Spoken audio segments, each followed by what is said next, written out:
সম্মানিত ভাইরা, রাসূল সাল্লাল্লাহু আলাইহি ওয়াসাল্লামের সম্মান আল্লাহ রাব্বুল আলামিন এতটাই দিয়েছেন, পৃথিবীর কোন মানুষ নবীর ইজ্জত সম্মান মাটির সাথে ধুলায় মিশিয়ে দিতে পারবে না। পারবে কখনো? বরং আল্লাহ রাব্বুল আলামিন তার বান্দাদেরকে, নবীর উম্মতদেরকে এমন ঈমান দান করেছেন যে কোনো জায়গা থেকে আল্লাহ রসুলের প্রতি বিষদগার করলে তাদের জীবন থাকতে প্রতিবাদ না করে ঘরে বসে থাকবে না। প্রিয় বন্ধুগণ, সম্প্রতি আমাদের দেশে একজন পুলিশ এসআই আল্লাহ রসুল সাল্লাল্লাহু আলাইহি ওয়াসাল্লামকে নিয়ে কটূক্তি করেছেন তার বিবাহকে নিয়ে, কিন্তু বাংলাদেশে এখনো তেমন কোনো প্রতিবাদের ঝড় আমরা দেখতে পাচ্ছি না।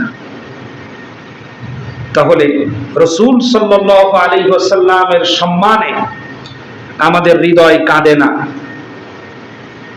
একই কাজ, যেই স্ট্যাটাস রাসূল সাল্লাল্লাহু আলাইহি ওয়াসাল্লামের শানের সাথে বেয়াদবি করে দিয়েছে, এটাই যদি বাংলাদেশ সরকার অথবা বঙ্গবন্ধুর বিরুদ্ধে লিখত, তাহলে পরে তার 14 গোষ্ঠীর বিচার আরো 24 ঘন্টা আগেই হয়ে যেত। প্রিয় বন্ধুগণ, সময় আসবে, সুযোগ আসবে, সম্ভব যদি হয়, সুযোগ যদি হয়, প্রতিবাদের সাথে যে কোনো সময় আমরা শামিল হব ইনশাআল্লাহ। একজন কাঠমিস্ত্রি 1923 সন, একজন কাঠমিস্ত্রি আল্লাহ রসুল সাল্লাল্লাহু আলাইহি ওয়াসাল্লামকে তদানীন্তন সময় একজন কবি আল্লাহর নবীকে বলেছে রঙ্গ রসুল।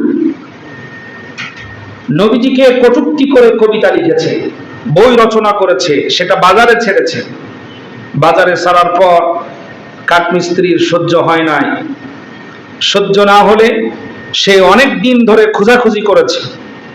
খোঁজাখুঁজি করার পরে সেই ব্যক্তিকে পেয়েছে, জিজ্ঞেস করেছে, এই লোকটাই কি সেই কবি? লোকেরা বলল, হ্যাঁ, ইনি সেই কবি। কাঠমিস্ত্রি আর দেরি না করে সোজা গিয়ে তার হাতের অস্ত্র দিয়ে তাকে খুঁচিয়ে খুঁচিয়ে হত্যা করেছে। সমস্ত লোকেরা তাকে হাতে নাতে ধরে ফেলেছে।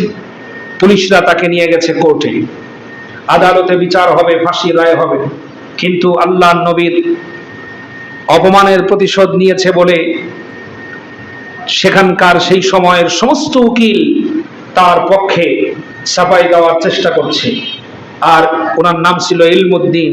বলছে, ইলমুদ্দিন, কোর্টে দাঁড়িয়ে তুমি শুধু একটা কথা বলবে যে আমার মাথা ঠিক ছিল না, বাকিটা আমরা দেখব।